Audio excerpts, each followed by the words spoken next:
بہت بڑا universal truth اللہ تعالیٰ نے ریویل کیا ہے سورہ الزخرف آیت نمبر 33 سے 35 میں، وَلَوْلَا أَن يَكُونَ النَّاسُ أُمَّةً وَاحِدَةً، اور اگر یہ ڈر نہ ہوتا کہ سب کے سب ایک امت بن جائیں گے، یعنی سب کے سب یعنی گمراہی کا راستہ اختیار کر لیں گے، ایک ہی گمراہی پہ سب جمع ہو جائیں گے، لَجَعَلْنَا لِمَن يَكْفُرُ بِالرَّحْمَنِ لِبُيُوتِهِمْ سُقُفًا، تو اللہ تعالیٰ فرماتا ہے کہ ہم رحمان کے جو منکر ہیں، کافر ہیں، ان کے لیے مکان ایسے بناتے کہ ان کی چھتیں ہوتی من فضہ، چاندی کی، وَمَعَارِجَ عَلَيْهَا يَظْهَرُونَ، اور ان کے گھروں کی سیڑھیاں بھی ہم چاندی کی بنا دیتے، جو لوگ اللہ کو نہیں مانتے، یعنی جو کافر ہیں، اللہ تعالیٰ فرما رہے ہیں کہ ہم ان کے گھر بھی چاندی کے بنا دیتے، ان کے گھروں کی سیڑھیاں بھی چاندی کی بنا دیتے، وَلِبُيُوتِهِمْ أَبْوَابًا وَسُرُرًا عَلَيْهَا يَتَّكِئُونَ، اور ان کے گھر کے دروازے بھی چاندی کے بنا دیتے، اور ان کے وہ تخت بھی جن پر وہ تکیہ لگائے بیٹھے ہیں وہ بھی چاندی کے بنا دیتے، وَزُخْرُفًا، اور یہ سب چیزیں سونے کی بھی بنا دیتے۔ یہی لفظ ہے زخرف، جس کی وجہ سے سورت کا نام سورہ الزخرف ہے۔ اللہ تعالیٰ فرماتا ہے اگر اس بات کا ڈر نہ ہوتا کہ سب کے سب لوگ ہی کافر ہو جائیں گے، کافروں کی جو شاہانہ زندگی کو دیکھ کر، تو ہم جتنے کافر ہیں ان کے گھر چاندی کے بنا دیتے، ان کے گھروں کے دروازے چاندی کے بنا دیتے، ان کے گھروں کی سیڑھیاں چاندی کی بنا دیتے، ان کے تخت چاندی کے اور سونے سے یہ ساری چیزیں بنا دیتے، کافروں کو ہم سونا چاندی سے مالا مال کر دیتے، اگر ہمیں یہ ڈر نہ ہوتا کہ کافروں کی یہ شان دیکھ کے ساری کافر ہو جائیں گے۔ اندازہ کریں، وَإِن كُلُّ ذَلِكَ لَمَّا مَتَاعُ الْحَيَاةِ الدُّنْيَا، اور یہ سب کی سب رونق والی چیزیں، سونا اور چاندی، دنیا کی زندگی کا سامان ہے، وَالْآخِرَةُ عِنْدَ رَبِّكَ لِلْمُتَّقِينَ، اور آخرت تو تمہارے رب کے ہاں پرہیزگاروں کے لیے ہے،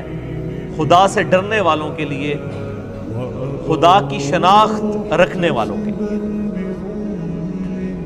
یہ بڑی اہم ترین آیات ہیں۔ اللہ تعالیٰ فرماتا ہے کہ اگر ہمیں اس بات کا ڈر نہ ہوتا کہ کافروں کے سونا چاندی سے بنے ہوئے مکانات، سیڑھیاں، دروازے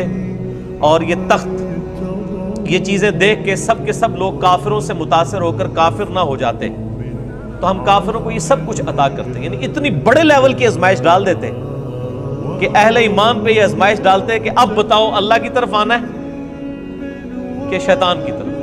تو ڈر یہ تھا کہ کافروں کی یہ شان دیکھ کے سب شیطان کا راستہ اختیار کر لیتے کہ اے جہاں مٹھا اگلا کس نے ڈٹھا، یعنی دنیا کی لذتوں سے فائدہ اٹھاؤ، آخرت کس نے دیکھی ہے۔ تو اس چیز کا ڈر تھا، اس کے بغیر ہی لوگ رحمان سے غافل ہو چکے۔ آج کسی کے پاس دولت ہے تو لوگ کہتے ہیں دیکھیں جی اللہ کا بڑا فضل ہے اس کے اوپر، کوئی دنیاوی منصب ہے اس کو وہ اللہ کا فضل سمجھے، حالانکہ یہ ضروری نہیں، فضل ہو بھی سکتا ہے اگر حضرت ابوبکر عمر عثمان والی خلافت ہو، اور یہ اللہ تعالیٰ کی طرف سے آزمائش ہو سکتی ہے اگر جو ہے وہ آل امیہ اور آل عباس جیسی خلافت ہو، سو کالڈ یا ملوکیت۔ تو ان آیات کی روشنی میں میرے بھائیوں یہ بات کھل کے سامنے آ گئی کہ اللہ تعالیٰ نے دنیا میں جس کو بھی کوئی مال و متاع دیا ہے تو وہ دنیا کی زندگی کے برتنے کا سامان ہے، اس کی بنیاد پہ اس کی آخرت کا فیصلہ نہیں ہوتا۔ صحیح بخاری میں حدیث ہے، نبی صلی اللہ علیہ وآلہ وسلم نے فرمایا دو چیزیں ایسی ہیں جس کے بارے میں اکثریت انسانوں کی اکثریت غافل ہے، ایک صحت اور دوسری فرصت، یعنی اس کو انڈر ایسٹیمیٹ لوگ کرتے ہیں۔ صحت تو کسی وقت بھی جا سکتی ہے، تو جب تک صحت ہے اللہ تعالیٰ کو رسپانس کر لیا جائے، اور فرصت یعنی ٹائم کی اویلیبلٹی، اس کو بھی لوگ یعنی ضائع کرتے ہیں۔ پھر صحیح مسلم میں حدیث ہے، آپ صلی اللہ علیہ وآلہ وسلم نے فرمایا کہ دنیا اور آخرت کی مثال اس طرح ہے جیسے کوئی سمندر میں انگلی ڈبوئے، اس کے ساتھ جو پانی لگتا ہے وہ دنیا کی زندگی ہے، اور سمندر انفینٹ، ان لمیٹڈ آخرت کی زندگی۔ یہ حدیث بھی آپ کو اس چیپٹر میں مل جائے گی۔ ایک اور حدیث ہے صحیح مسلم کی کہ آپ صلی اللہ علیہ وآلہ وسلم ایک دفعہ صحابہ کرام علیہم رضوان کو لے کر مدینہ شریف سے باہر نکلے، ایک گندگی کے ڈھیر کے پاس کھڑے ہوئے جہاں پہ ایک گلی سڑی بکری تھی، بکری کا بچہ مرا پڑا ہوا تھا۔ آپ صلی اللہ علیہ وآلہ وسلم نے فرمایا تم میں سے کوئی شخص 1 درہم کے بدلے سے خرید لے گا؟ صحابہ نے کہا یا رسول اللہ کبھی نہیں ہم خریدیں گے۔ تو آپ نے فرمایا اللہ تعالیٰ کے نزدیک پوری دنیا اور جو کچھ اس کے اندر ہے اس کی اہمیت اس گلی سڑی بکری جتنی بھی نہیں ہے، جسے تم 1 درہم میں خریدنا پسند نہیں کرو گے، اللہ تعالیٰ یعنی تم اسے پسند نہیں کر رہے، اللہ کے نزدیک دنیا اس سے بھی زیادہ حقیر ہے جس کے اوپر لوگ مرتے ہیں۔ پھر آپ صلی اللہ علیہ وآلہ وسلم نے فرمایا، صحیح مسلم میں یہ حدیث ہے کہ انسان کہتا ہے میرا مال میرا مال میرا مال، پھر آپ نے وہ سورہ تکاثر پڑھی، الہاکم التکاثر حتی زرتم المقابر، تمہیں مال کی کثرت کی طلب نے خسارے میں ڈال دیا یہاں تک کہ تم نے قبروں کا منہ دیکھ لیا، ان قریب تم جان جاؤ گے، ان قریب تم جان جاؤ گے، یعنی جب قیامت آئے گی کہ مرتے ہی قیامت قائم ہو جائے گی، اور پھر قیامت والے دن تم سے اللہ تعالیٰ نے جو نعمتیں دی ہیں ثم لتسألن یومئذ عن النعیم، ان نعمتوں کے بارے میں پرسش ہوگی۔ تو صحیح مسلم کے الفاظ ہیں، آپ صلی اللہ علیہ وآلہ وسلم فرمایا انسان کہتا ہے میرا مال میرا مال میرا مال، حالانکہ اس کا مال تو وہ ہے جو اس نے کھا لیا یا پہن کر بوسیدہ کر دیا، باقی جو کچھ بچ گیا وہ تو اس کے وارثوں کا مال ہے جو اس کے مرنے کے بعد بانٹیں گے۔ پھر بخاری اور مسلم دونوں میں یہ حدیث موجود ہے، آپ صلی اللہ علیہ وآلہ وسلم نے فرمایا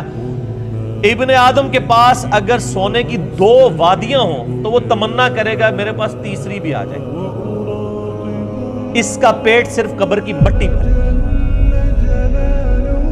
پھر بخاری اور مسلم کی متفق علیہ حدیث ہے، آپ صلی اللہ علیہ وآلہ وسلم نے ارشاد فرمایا انسان کے 3 دوست ہیں،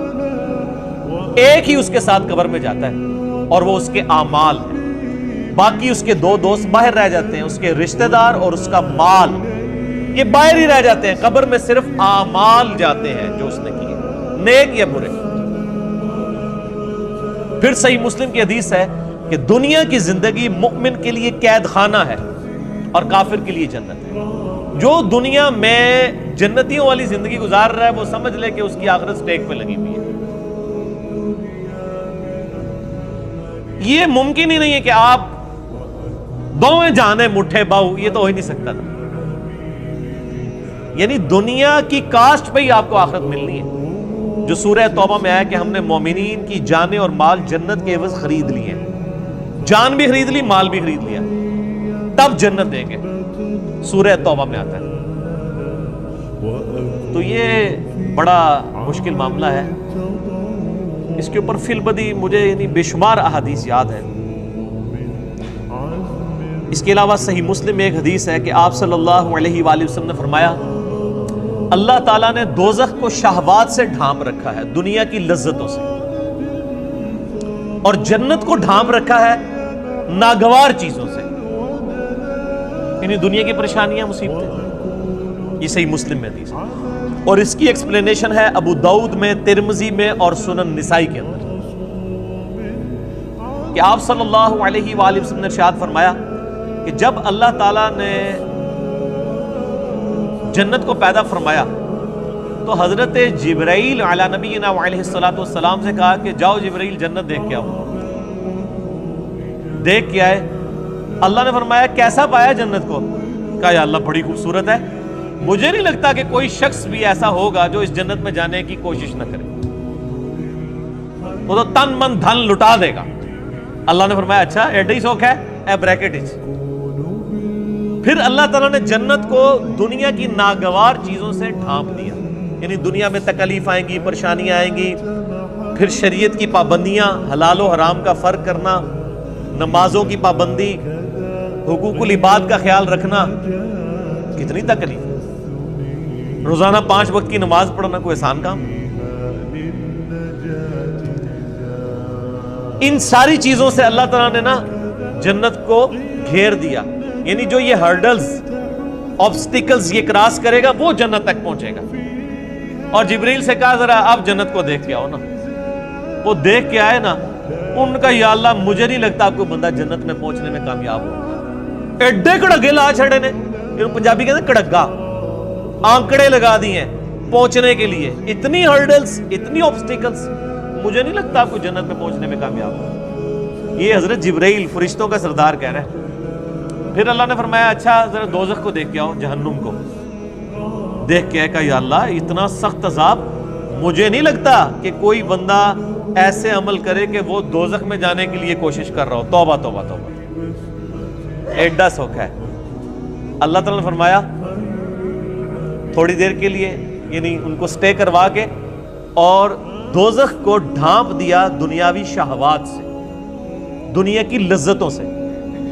اور فرمایا اب جا کے ذرا دیکھو. جبرائیل علیہ السلام جب دوبارہ گئے دوزخ کو دیکھنے کے لیے, کہ دوزخ تو ہر بندہ ہی پہنچ جائے گا سلپ ہو کے, اتنی زیادہ یعنی اللہ تعالیٰ نے اس کے گرد لالچیں رکھی ہوئی ہیں, دنیا کی ساری آسائشیں, دنیا کی ساری لذتیں,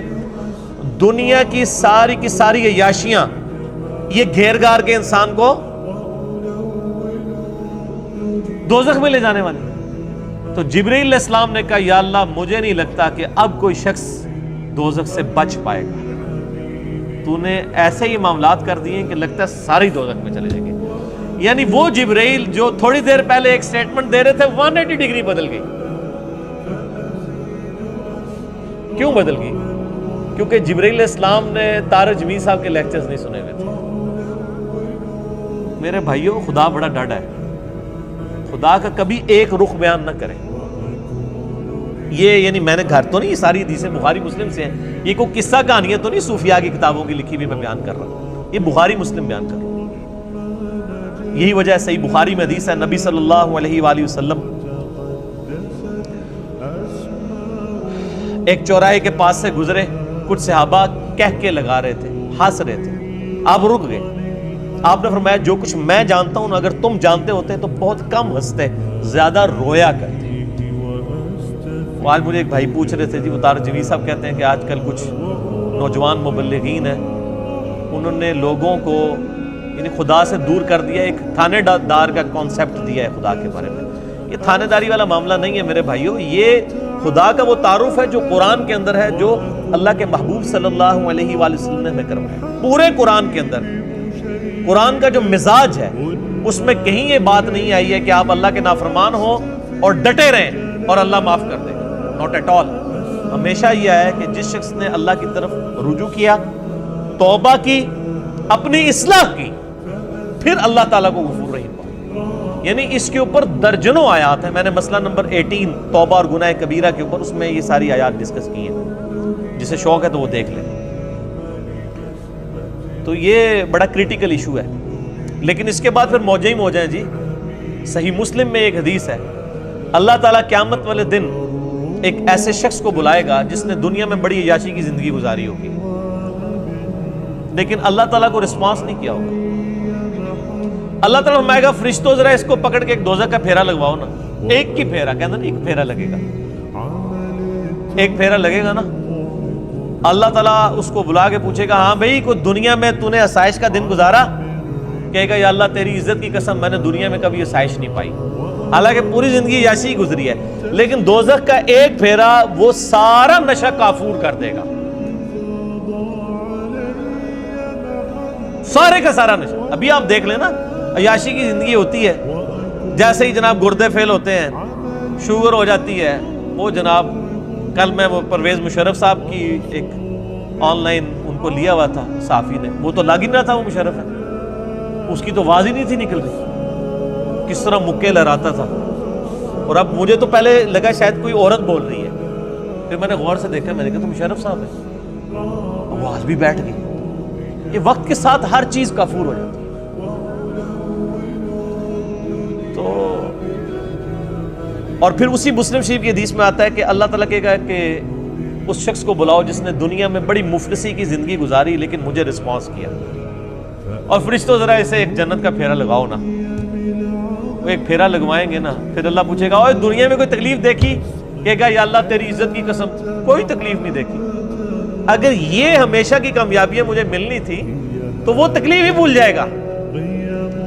دنیا میں بھی ایسا ہی ہوتا ہے کہ انسان کو جب اپنی محنت کا پھل ملتا ہے تو انسان کو وہ، یعنی میں اکثر کہتا ہوں کہ ہم یونیورسٹی لائف کے اندر کتنی مشکل سے پڑھتے تھے، میکینیکل انجینئرنگ کے دوران پوری رات جاگ کے فجر پڑھ کے سویا کرتے تھے، آج ہمیں یاد بھی نہیں ہے کہ ہم نے وہ 5 سال کس تکلیف میں کاٹے ہوئے، حالانکہ یہ آسائش بھی ختم ہو جانے والی ہے، اصل زندگی تو آخرت کی ہے۔ اور یہ ایک کانٹے کی بات ہے جو سارے صحیفوں میں اللہ تعالیٰ نے قرآن حکیم میں فرمایا سورۃ الاعلیٰ میں، بل تؤثرون الحیات الدنیا، تمہارا اصل مرض یہ ہے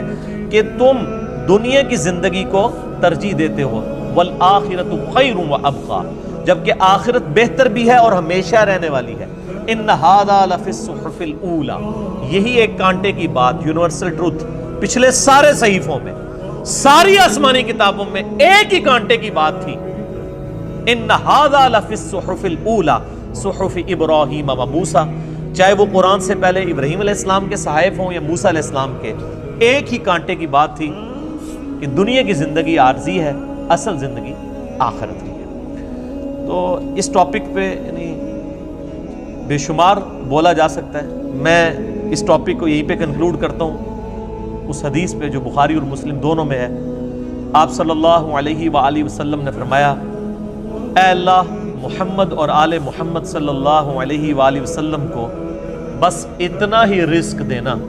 کہ ان کی روح اور جسم کا رشتہ برقرار رہے، بس سانس چلتی رہے، اتنا مجھے رزق ملے، میں اس پہ خوش ہوں۔ نبی صلی اللہ علیہ وآلہ وسلم، بخاری مسلم۔